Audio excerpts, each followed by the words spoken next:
6:30টায় ঘুম থেকে উঠেই বেরিয়ে পড়লাম 7টার দিকে। বাড়ির দিকে চলে যাচ্ছি উইথ ফুল স্পিড। আজ day 8 of the 50 day challenge and I welcome you all to your own channel the tutor blogger.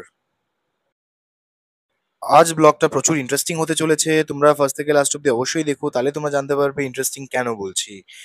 বাড়ি পৌঁছে ফার্স্ট ব্যাচকে পড়িয়ে দিলাম। ব্রেকফাস্ট করে এবার বেরিয়ে পড়েছি। আর একটা ব্যাচ পড়াতে যাচ্ছি। প্রচন্ড গরম লাগছে, মোটামুটি 35 অ্যাবভ টেম্পারেচার মনে হচ্ছে। পড়ানো হয়ে গেছে, এবার একটু দই কিনবো, এত গরম লাগছে। বাড়ি গিয়ে একটু ঘোল বানিয়ে খেতে হবে। দই কেনা হয়ে গেছে, এবার চলে যাচ্ছি বাড়ি। আজ দেশি স্টাইলে দই বানাবো। দেখো 40°C একটা অ্যাপে দেখাচ্ছে, একটা 36° দেখাচ্ছে। দইয়ের প্যাকেটটা হাতে একটু মজা করে নিয়ে নিলাম। পিছনে বাগান থেকে লেবু নিয়ে নিলাম, ভালো করে ধুয়ে নিয়েছি। এবার লেবুটাকে কেটে নেবো ভালো করে, দানাগুলো ছাড়িয়ে নেবো। তারপর জলের মধ্যে লেবুটা নিংড়ে নিলাম। প্যাকেটটা কেটে দই দিয়ে দিয়েছি, নুন আর চিনি নিয়ে গুলিয়ে দিয়েছি ভালো করে। তারপর 3 গ্লাস খেয়ে নিয়েছি। লোকে বলে আঁকলে নাকি মন ভালো থাকে। আজ সেই ইন্টারেস্টিং জিনিসটা হচ্ছে, আমি আজকে ড্রয়িং কম্পিটিশন রেখেছি বাচ্চাদের জন্য। বাচ্চারা খুব ইন্টারেস্টিং ওয়েতে তারা আঁকাআঁকি করছে, তাদের মনে যা মনে হচ্ছে তারা তাই আঁকছে। খুব সুন্দর সুন্দর দৃশ্য তারা আঁকছে।